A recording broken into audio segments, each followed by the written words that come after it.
يتيمة الأم وعندها مجوهرات بحوالي 65 مليون جنيه، ده غير ثروتها اللي معدية نص مليار جنيه استرليني وكسبتهم في خطوة واحدة بس. ومن هنا بقت أغنى ست عربية. الأميرة هيا بنت الحسين واحدة من أبرز الأسماء في العيلة الملكية الأردنية، وواحدة من الشخصيات اللي اتكلم عنها العالم كتير، مش بس لأنها بنت الملك حسين بن طلال، لكن لأنها قدرت تجمع بين حياة الملكية والرياضة والإنسانية. بتحب الفروسية وعملت تكية أم علي وبتوفر الأكل للغلابة. في الفيديو ده هنعرف أكتر عن حياة الأميرة هيا ورحلتها مع الفروسية وجوازها، وكمان انفصالها وثروتها الخيالية. خليكم معايا.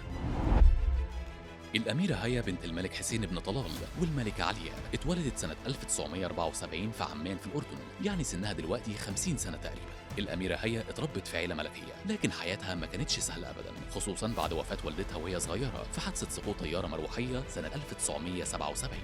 وفاة والدتها أثرت فيها جدا، وكانت في البداية منطوية وحزينة لحد ما والدها الملك حسين جاب لها حصان صغير، وده وهي عندها 6 سنين، وقال لها تهتم بيه. ومن هنا بدأت تتعلق بالخيل والفروسية. هي اتعلمت في مدارس انجلترا ودرست في جامعة اوكسفورد، لكن حبها للفروسية كان دايما شاغلها. وهي عندها 13 سنة بدأت تمارس الفروسية على مستوى عالمي، وشاركت في بطولات كتير، منها الألعاب الأولمبية في سيدني سنة 2000، وكانت أول ست أردنية تمثل بلدها في الرياضة دي. كمان خدت جوائز كتير في الفروسية، وانتخبت رئيسة الاتحاد الدولي للفروسية سنة 2006. وفي 2004 اتجوزت الأميرة هيا من الشيخ محمد بن راشد آل مكتوم حاكم دبي، واللي كان وقتها ولي عهد الإمارات، وجوازهم ده كان حديث الناس كلها وقتها. وخلفت منه ولد وبنت، الجليلة سنة 2007 وزايد سنة 2012. بس خليني أقول لك إن العلاقة بينهم ما فضلتش على نفس الحال، علشان في 2019 فجأة الأميرة هيا سابت دبي وهربت بعدها على بريطانيا مع ولادها، وده كان بداية لمعركة قضائية كبيرة بينها وبين الشيخ محمد في المحاكم البريطانية. الموضوع ده خد وقت كبير قوي في المحاكم، وكانت قضية العمر،